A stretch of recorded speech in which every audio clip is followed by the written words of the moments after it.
अस्सलाम वालेकुम everyone, hope so you are doing well. अच्छा जो है वो आज करंट मार्केट की अपडेट की बात करते हैं। आज जो डेट है वो 13 है और कल मैंने अपडेट नहीं दी, कल कुछ थोड़ा सा बेहतर तरीके से मैं एक्टिव नहीं था।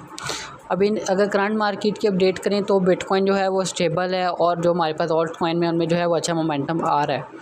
तो नेक्स्ट क्या करना चाहिए, किस तरह अपनी ट्रेड्स को मैनेज करना चाहिए। मार्केट जो है वो ऑलरेडी इतना ज़्यादा पंप कर चुकी है, इस टाइम जो है वो अपनी होल्डिंग्स को होल्ड रखना चाहिए या सेल कर देना चाहिए, या हमें जो है वो कुछ पॉइंट्स हैं जिनके अंदर अपनी पोजीशंस बनानी चाहिए बाइंग फॉर लॉन्ग टर्म। जो कल डाटा आया है वो भी बुलिश है सीपीआई का, जिससे अच्छा जो सीपीआई डाटा होता है वो शॉर्ट टर्म के लिए नहीं होता, वो लॉन्ग टर्म के लिए होता है। लॉन्ग टर्म के लिए वो अच्छा है, सीपीआई डाटा जो है वो हमारे लिए लॉन्ग टर्म के लिए अच्छा है। लेकिन शॉर्ट टर्म में मार्केट की अपडेट जो है वो चेंज होती है। शॉर्ट टर्म में मार्केट जो है वो ऊपर नीचे की विक्स लगाकर लिक्विडेशन को हंट करती हैं। अच्छा करंट जो मार्केट इस टाइम ट्रेड कर रही है, बिटकॉइन जो है वो ट्रेड कर रहा है हमारे पास 1,20,000 का। आपको नेक्स्ट जो पहले वाली मैंने अपडेट दी है, इससे लॉस वाली, उसमें मैंने आपको क्लियरली बताया था कि बिटकॉइन जब ब्रेकआउट देगा उसके बाद ये ऊपर जाएगा। उसके बाद आपको मैंने इसका रीटेस्टिंग एरिया भी 1,18,000 तक का बताया था, 1,18,000 पर आया, फिर इसने अच्छा खासा बाउंस बैक लिया। ये सॉरी 1,19,000 का मैंने आपको एरिया बताया था। यहाँ पे हमारी अपडेट लास्ट जो है वो कंप्लीट हुई थी। यहाँ पे मैंने 1,19,000 पर आपको बताया और जो है वो मार्केट आई, उसके बाद पंप करिए।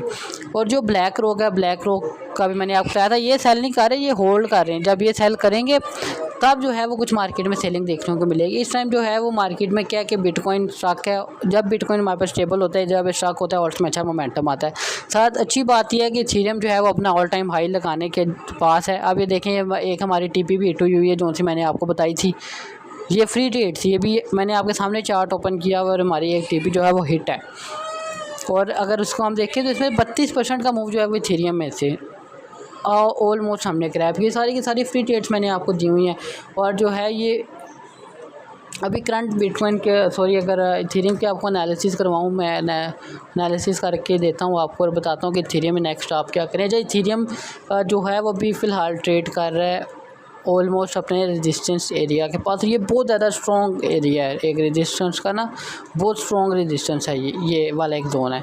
ये जोन हमारे पास क्या है 4800 से लेके 4650 तक का, ये बहुत एक क्रिटिकल जोन है। अगर मार्केट जो है वो यहाँ से क्रैश होती है देन हमें जो है वो एक यहाँ पे करेक्शन आनी भी चाहिए। करेक्शन आएगी यहाँ तक की, ये एरिया बनता है ऑलमोस्ट 4200 का। अगर 4200 पर इथेरियम मुझे मिलेगा मैं बाइंग करूँगा और मेरा जो एसएल होगा वो होगा 3940 का, क्योंकि मैं स्विंग ट्रेड प्लान करूँगा, क्योंकि उसके बाद इसका जो टारगेट है वो अप होगा। हाँ अगर जो है वो बिटकॉइन सॉरी इथेरियम जो है वो इसके ऊपर क्लोज़ कर देता है 4900 से ऊपर, फिर इसका कोई नहीं एनालाइज कर सकते इसको कि कहाँ तक जाएगा, क्योंकि इसका जो ऑल टाइम हाई अभी तक लगा है वो लगा हुआ है 4870 का। अगर ये ब्रेकआउट दे के 4 आवर की या डेली क्लोजिंग करता है फिर कोई बंदा इसे प्रिडिक्ट नहीं कर सकता ये कहाँ तक जाएगा। जहाँ तक हमें चार्ट्स बताते हैं वहाँ तक हम आपको बताते हैं, क्योंकि जब चार्ट ही ख़त्म हो गया ना 4870 के बाद, अब इसे नया फिर उसके बाद अपना चार्ट बिल्ड करना होगा। अगर ये ब्रेकआउट दे जाए तो उसके बाद कोई इसको एनालाइज नहीं कर सकता ये कहाँ तक जाएगा। फिर ये पंप होगा 20%, 6000 तक जाए, 5500 तक जाए, जिधर मर्जी तक जाए। फ़िलहाल अगर अच्छा बहुत ज़्यादा भाइयों ने जो है वो शॉर्ट पोजीशन होल्ड की हुई है, अगर शॉर्ट चल रही हैं उसका ये एसएल रखो। इससे ऊपर अगर आप देखो कि बिटकॉइन ने जो है 4 आवर की क्लोजिंग का दे दी है, निकल जाओ। अदरवाइज़ जो है वो यहाँ पर अपनी ट्रेड क्लोज़ कर देना 4200 पर, ठीक है। फ़िलहाल जो है अगर आपकी शॉर्ट है होल्ड रखो। एसएल मैंने आपको बता दिया किधर रखो, लिक्विडेशन भी इस हिसाब से मैनेज करें। और सेकंड पे जो अपनी ट्रेड क्लोज़ करने का एरिया वो भी मैंने आपको बता दिया 4200 के आसपास जो है वो अपनी ट्रेड क्लोज़ कर सकते हैं। और मैं पर्सनली भी इस एरिया से जो है वो बाइंग करूँगा, क्योंकि जब ये क्रैश होगा उसके बाद इसका रिटेस्ट एरिया बनता ही है और रिटेस्ट आना चाहिए। और बिटकॉइन की अगर बात करें, मुझे लगता है कि बिटकॉइन जो है फ़िलहाल स्टेबल ही रहेगा यहाँ पे, क्योंकि जो हमारे पास डोमिनेंस है वो क्रैश कर रही है और जो कॉइन्स हैं ऑल्ट कॉइन्स में अच्छा पंप आ रहा है। ये अच्छी बात है, क्योंकि डोमिनेंस जो है वो ऑलरेडी अपने इतने ज़्यादा पीक पर पहुँची हुई है, इसने एक पीक से क्रैश होना ही होना है। अब हम जो डोमिनेंस से और एक्सपेक्टेड टारगेट और जो टारगेट एक्सपेक्ट कर सकते हैं वो 5 से 10% का और हम टारगेट एक्सपेक्ट कर सकते हैं डोमिनेंस से यहाँ तक का। 55 पर जब आएगी हमारे पास डोमिनेंस जो है वो इथेरियम जो है वो और अच्छा पंप करेगा। हमारे पास जो है ओल्ड कॉइन है जो फ़िलहाल जो है वो इतना अच्छा रिटर्न नहीं दे रहे, वो भी अच्छा खासा पंप होंगे। जैसे हमारी जो ट्रेड चल रही थी इथेरियम में चल रही थी, सुई में चल रही थी। अच्छा सुई जिन्होंने तो लॉन्ग टर्म की होल्डिंग रखी हुई है वो तो अपनी जो है वो होल्डिंग को होल्ड रखें। अब हम थोड़ी सी ओल्ड सीज़न के बारे में बात कर लेते हैं कि ओल्ड सीज़न कब आएगा। एक तो BTC डोमिनेंस क्रैश हो रही है, तो ये थोड़े बहुत हमें सिम्टम्स मिल रहे हैं कि ओल्ड सीज़न जो है वो करीब है। लेकिन ओल्ड सीज़न हमेशा तब आता है जब जो है वो मार्केट, हमेशा समझ लें कि लास्ट क्वार्टर में हमारे पास आता है, सितंबर, अक्टूबर, नवंबर, दिसंबर, ये 4 महीने ऐसे होते हैं जिसमें मार्केट जो है वो पंप करती है। USD डोमिनेंस की बात करें, ये भी क्रैश हो रही है और इसको भी नीचे आना चाहिए यहाँ तक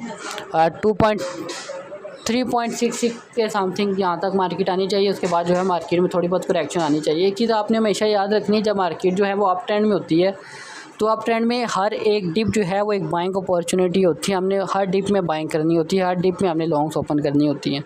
मार्केट का ट्रेंड क्योंकि अप साइड पे होता है, अगर डाउन साइड पे हो, डाउन ट्रेंड हो, फिर हम जो है वो शॉर्ट्स प्लान करते हैं हर पंप के बाद। फ़िलहाल जो अप ट्रेंड है उसमें हमारी एक चीज़ ये होती है कि जब हमें डिप मिलेगी अच्छी, हम बाइंग करेंगे। और हमेशा ओल्ड सीज़न से पहले एक जो है वो आपको अच्छी अपॉर्चुनिटी मिलती ही मिलती है। जो इन्वेस्टर्स हैं उनको जब इथेरियम जो है वो 1300 ऑलमोस्ट 1400 के एरिया पे आया था, तब उनको जो है वो एक अच्छी इन्वेस्टमेंट के लिए अपॉर्चुनिटी मिली थी और सब ने बाई किया।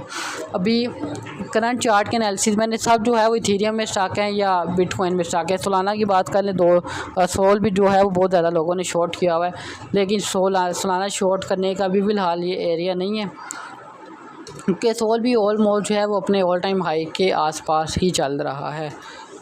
अच्छा, सोलाना के अगर करंट एनालिसिस हम देखें तो अगर सोल ये एरिया ब्रेक करेगा 205 का, दैन ये हमारे पास अपवर्ड मूव दिखाएगा ऑलमोस्ट ये वाला एरिया। अगर इसने ब्रेक कर दिया उसके बाद ये हमारे पास इस एरिया तक जाएगा, 260 तक, 250 तक सोलाना आराम से जाएगा। अगर शॉर्ट ट्रेड में है तो 208 का अपना SL रखें, और अगर जब 208 फ्लिप कर दे उसके बाद आप शॉर्ट ट्रेड से निकल आएँ। फ़िलहाल मैंने आज इथेरियम, बिटकॉइन और सोलाना की ट्रेड अपडेट आपके साथ शेयर की। इथेरियम जो है वो इथेरियम में बहुत ज़्यादा लोग स्टॉक हैं, 4900 से ऊपर अगर 4 आवर की क्लोजिंग आएगी फिर आप जो है वो निकल सकते हैं। फ़िलहाल जो है ये ऑलमोस्ट अपने ऑल टाइम हाई पर ट्रेड कर रहा है। यहाँ से थोड़ी बहुत करेक्शन बनती है, उसके बाद एक दफ़ा रिटेस्ट आना चाहिए यहाँ तक का, फिर इसे बाउंस बैक लेके अपना जो ऑल टाइम हाई है वो ब्रेक करना चाहिए।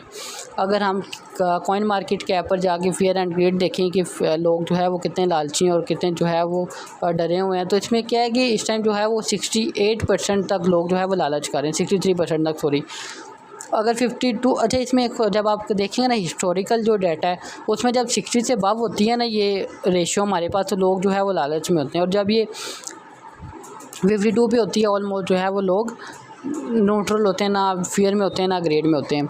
लेकिन जब ये हमारे पास इस ग्रीन थोड़ी रेड और ऑरेंज एरिया में होती है तो आप लोग डरे होते हैं। इस टाइम लोग क्या कर रहे हैं कि लालच कर रहे हैं। मुझे पर्सनली ये लगता है कि ये वाला जो फिगर है हमारे पास ये ऑलमोस्ट 70 to 75 के एरिया में जाएगी, फिर दैन मार्केट में हमें थोड़ा बहुत जो है वो करेक्शन देखने को मिलेगी।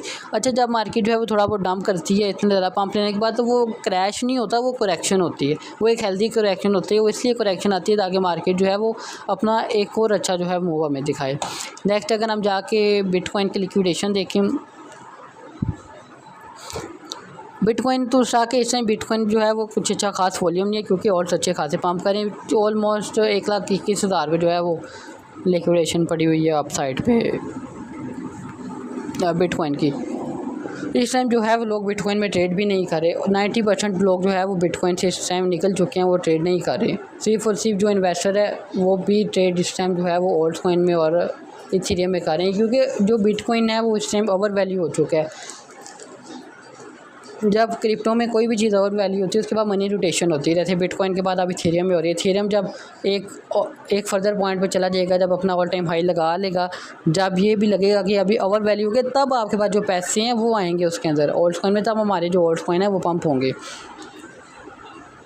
फ़िलहाल अगर देखें तो इसकी कुछ खास लिक्विडेशन नहीं पड़ी नीचे। इथेरियम की बड़े टाइम फ्रेम पे भी देखें तो ये 4200 का एक एरिया जहाँ पर पड़ी है लिक्विडेशंस। ये वही एरिया मैंने आपको बताया, चार्ट पर भी एक एरिया मैंने आपको बताया 4200 का, यहाँ पे भी एक एरिया 4200। भाई यहाँ पे तो एक लिक्विडेशन भी पड़ी हैं, यहाँ पे रीटेस्ट एरिया भी है, लोगों के शॉप लॉसेज भी। तो ये एक बहुत ज़्यादा एक अच्छा जोन है। अगर इथेरियम आपको इस जोन पर मिले तब आपने इसे जो है वो लाजमी उठाना है। अगर हम जो है वो थोड़े बहुत ऑन चेन एनालिसिस करें तो ऑन चेन में हमें जो है वो ब्लैक रॉक सबसे ज़्यादा मदद देती है, क्योंकि जब ये बाइंग सेलिंग करती हैं तब ही हमें जो है वो मार्केट में कोई अच्छा खास मूव देखने को मिलता है। फ़िलहाल देखें लास्ट 8 घंटे से उन्होंने सिर्फ और सिर्फ बिटकॉइन बेचना स्टार्ट किया हुआ है, 300 सिर्फ और सिर्फ सेलिंग कर रहे हैं किसके अंदर, बिटकॉइन में। ये बिटकॉइन सेल करके अपना जो पैसा इथेरियम में शिफ्ट कर रहे हैं। इनके पास 2.97 मिलियन इथेरियम पड़े हैं। और लास्ट 8 आवर से इन्होंने सिर्फ सेलिंग की है मार्केट में, बिटकॉइन बेची है, इथेरियम नहीं बेचा, ना ही इन्होंने अपना कोई ओल्ड कॉइन बेचा है। सिर्फ और सिर्फ अगर ये सेलिंग कर रही हैं तो अपनी जो है वो बिटकॉइन के अंदर कर रहे हैं, इसलिए बिटकॉइन हमारे पास स्टॉक भी है, ऊपर नीचे की विक्स लगा रहा है। जब तक ये अपनी सेलिंग स्टार्ट नहीं करेंगे, इस तरह की जो है वो और कंपनीज हैं, फिडेलिटी है, ट्रम्प है, जिनके पास जो है वो बड़ी होल्डिंग्स है, जब तक वो सेलिंग स्टार्ट नहीं करेंगे तब तक मार्केट में अगर आप बड़ा जो क्रैश है वो एक्सपेक्ट करें वो नहीं आएगा। फ़िलहाल बुल मार्केट है, इस टाइम जो है वो मार्केट में अगर आपको डिप मिलती है तो हर एक डिप जो है वो अपॉर्चुनिटी है, उसको अवेल करें और उनसे जो है प्रॉफिट निकालें। अब इथेरियम जो है मुझे पर्सनली ये लगता है कि इसे जो है वो अपने ऑल टाइम हाई से ऑलमोस्ट रिजेक्ट होना चाहिए। उसका एरिया ये वाला बनता है, ये एक एरिया, ये एरिया उसका 4783, ये लेवल एक मुझे लगता है अगर बिटकॉइन यहाँ से इथेरियम अगर यहाँ से रिजेक्ट नहीं होता तब ये जो है वो हमें फर्दर ऊपर जाता हुआ दिखेगा 5500 तक या 6000 तक भी ये जा सकता है अगर इसने ये एरिया ब्रेक किया। अगर ये एरिया इसने ब्रेक किया आपने जो है वो इथेरियम की शॉर्ट से निकल जाना है। अगर 4 आवर की क्लोजिंग इसी तरह की कैंडल हमें ऊपर देती है ना, सेम इसी तरह की कैंडल जो है वो यहाँ पर क्लोज होती है तो बहुत ज़्यादा बुलिश क्लोजिंग होगी, उसके बाद ये फिर नहीं रुकने वाला। लास्ट टाइम भी मैंने आपको कहा था कि अगर इथेरियम ने इस एरिया का ब्रेकआउट दिया उसके बाद ये नहीं रुकेगा, ये आराम से अपने ऑल टाइम हाई तक जाएगा। ऐसे ही हुआ है, हर अपडेट में जो है वो कुछ ना कुछ चीज़ आपको जो मैं गाइड कर रहा होता हूँ, तो इसलिए आपने भी जो है वो देखनी होती है। और वॉल्यूम में देखें, अब इथेरियम में अच्छा वॉल्यूम आ रहा है। अगर इथेरियम की कैंडल आप जा रही है तो इथेरियम के वॉल्यूम की भी कैंडल आप जा रही है, इसका मतलब क्या है कि लोग बाइंग में इंटरेस्टेड है।